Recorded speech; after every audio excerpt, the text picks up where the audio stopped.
Assalamualaikum warahmatullahi ta'ala wabarakatuh. Halo semuanya, balik lagi bareng gua.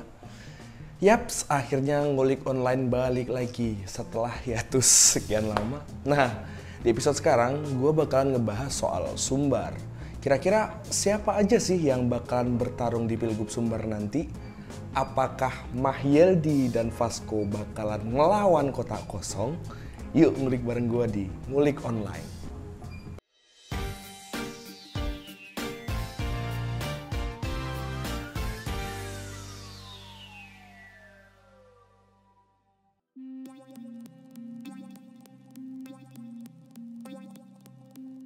Langsung aja, tanpa babi bu. Yang pertama, bakal pasangan calon Buya Mahyeldi dan Bang Vasco Rusaimi.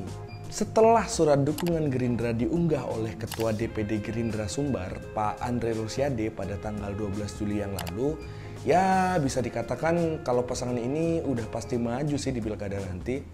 Kalau Buya Mahyeldi, siapa sih masyarakat Sumbar yang nggak kenal sama beliau?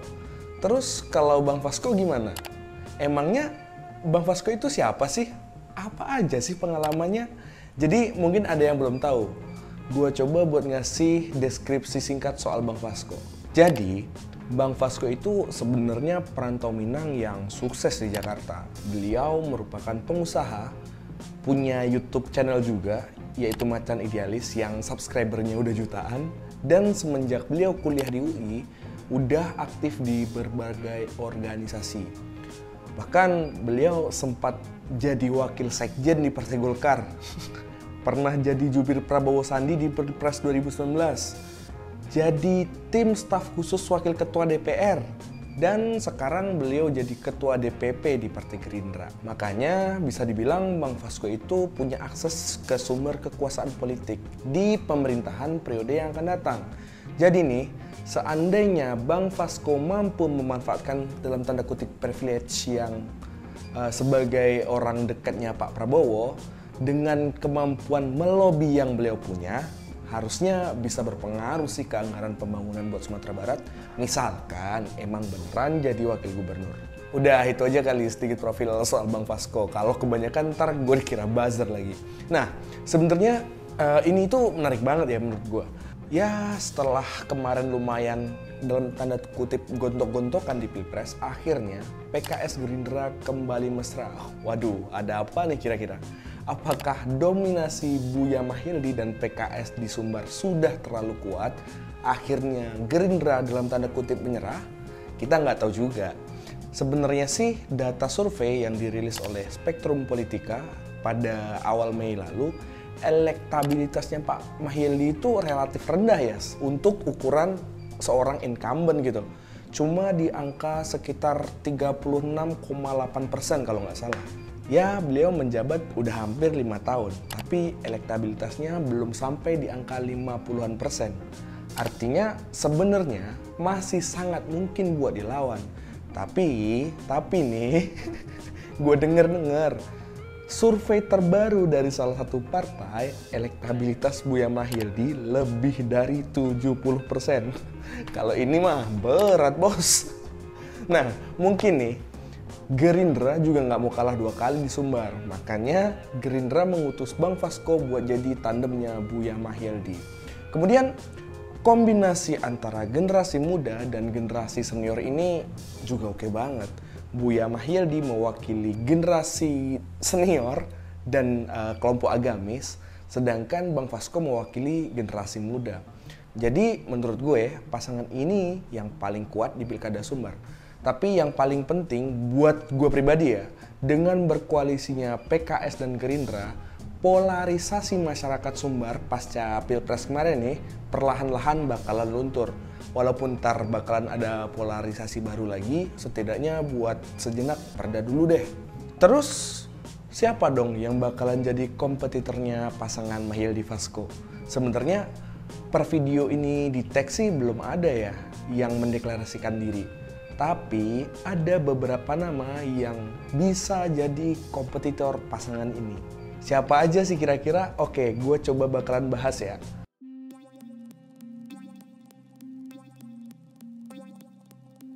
karena Buya Mahyeldi melenggang bersama Bang Fasko, Pak Audi akhirnya ditinggal nih. Aduh, kenapa nih? Kok nggak tandeman lagi beliau-beliau ini ya? Nah, Pak Audi sendiri yang udah hampir 5 tahun jadi wakilnya Buya Mahyeldi, sampai sekarang sih belum ada kepastian ya bakalan maju atau enggak. Tapi nih, dari survei yang dirilis oleh Spektrum Politika pada awal Mei lalu, elektabilitasnya Pak Audi bisa dibilang sangat rendah kali ya, yaitu cuma di angka 2,3% doang. Ya, bisa dibilang berat banget sih kalau mau head to head sama Buya Mahyeldi. Tapi masih ada tapinya nih. Kalau Pak Audi maju dengan wakil yang cocok, kayaknya bisa jadi game changer sih. Tapi kira-kira siapa yang jadi wakilnya Pak Audi? Nah, di hari Selasa kemarin, tanggal 23 Juli, Pak Audi ke-gap makan siang bareng nih sama Bupati Dharmasraya, Bapak Sultan Rizka Tuanku Kerajaan. Nah, ada apa nih kira-kira? Apalagi beberapa hari sebelumnya, spanduk Pak Audi udah mulai bertebaran tuh di Kota Padang. Apakah Pak Audi bakal maju dengan wakil Sultan Rizka? Tapi kalau emang sempat beneran kejadian, lumayan menarik sih.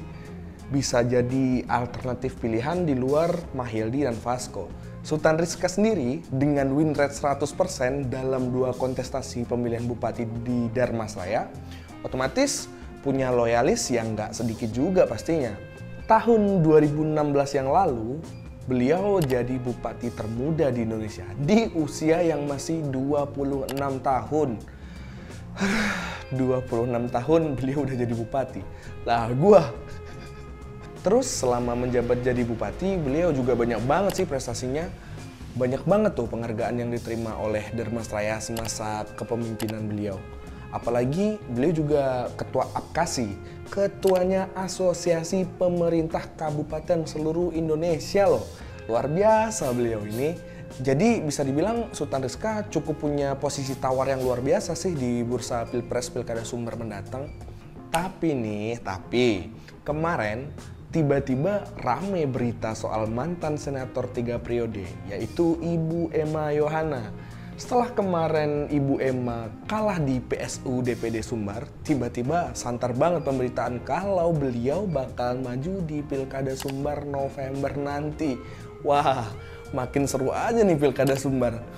Jadi, kabar yang beredar, beliau bakalan maju jadi wakilnya Pak Audi. Widih, menarik juga sih.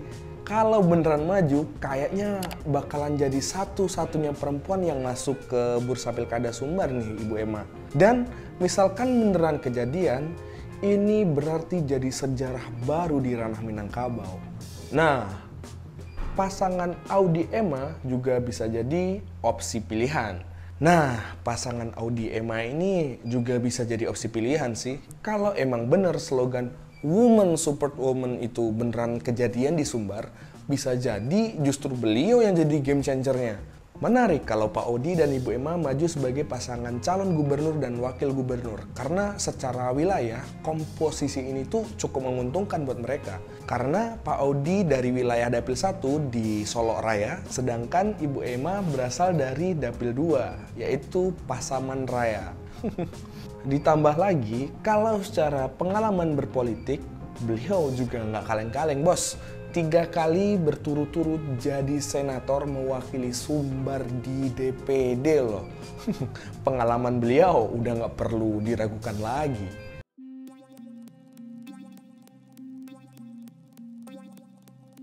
Nah, setelah beberapa nama lagi, sempat viral juga nih kemarin nama Epriardi Asda yang dengan slogannya yang viral banget di Sumbar, yaitu OTW Sumbar 1. Iya, harus gue akuin, itu slogannya keren banget. Sederhana, mudah diingat, tapi maksud dan tujuannya jelas. Keren slogannya Pak OTW. Kalau soal pengalaman berpolitik, juga nggak perlu dilakukan lagi lah beliau ini. Beliau udah pernah jadi anggota DPR RI 3 periode, terus jadi Bupati Solok juga.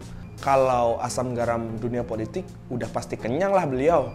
Beliau juga seorang pengusaha dan seorang mantan pelaut. Tapi akhir-akhir ini, beliau justru timbul tenggelam di perbincangan bursa Pilkada Sumbar. Kalau kata netizen nih, bukan kata gue ya, Pak OTW kejebak macet di Sitinjau. Waduh, ada-ada aja netizen. Tapi nih, nggak tahu juga kenapa timelinenya deket-deketan. Tiba-tiba rame lagi nih soal nama calon wakilnya Pak Epriardi Asda, yaitu tokoh asli Piaman Laweh, Bapak Aditya Warman. Kabarnya sih beliau ditawarkan oleh Pak Epriardi Asda buat jadi wakilnya beliau. Kalau 3 poros, kayaknya menarik juga Pilkada Sumber. Mungkin banyak yang belum tahu siapa sih Pak Aditya Warman itu. Jadi, Pak Aditya Warman itu seorang penegak hukum. Pengalaman beliau juga luar biasa. Beliau pernah menjabat sebagai Kajati Bali, Kajati Bangka Belitung, PLT Kajati Sumatera Utara, dan sekarang beliau menjabat sebagai Sesjamwas Kejaksaan Agung Republik Indonesia. Wah, menarik banget sih. Yang satu politisi yang udah khatam soal dunia politik, yang satu lagi khatam soal penegakan hukum. Kombinasi yang cukup oke sih kalau menurut gua. Cuman permasalahannya, nama Bapak Aditya Warman itu sendiri belum terlalu terdengar di masyarakat Sumbar. Jadi perlu perjuangan yang cukup berat sih buat pasangan ini buat maju di Pilkada Sumbar nanti. Sebenarnya masih ada beberapa nama sih yang cukup potensial buat masuk ke bursa Pilkada Sumbar. Misalnya Prof. Ganefri, Bapak Fauzi Bahar, dan lain sebagainya. Tapi mungkin kita bahas di kesempatan lain aja kali ya. Jadi menurut kalian, siapa aja nih pasangan calon yang bakalan maju di Pilkada Sumbar nanti? Silahkan tulis di kolom komentar. Oke, mungkin di Ngulik Online episode kali ini gue cukupkan sampai di sini dulu. Kalau ada yang mau diskusi, mau ngoreksi kali aja gue ada salah, atau mau nambahin data-data yang nggak ada di video, silahkan tulis di kolom komentar. Kita diskusi di sana kayak biasanya. Oke, mungkin sekian dari gue. Peace out.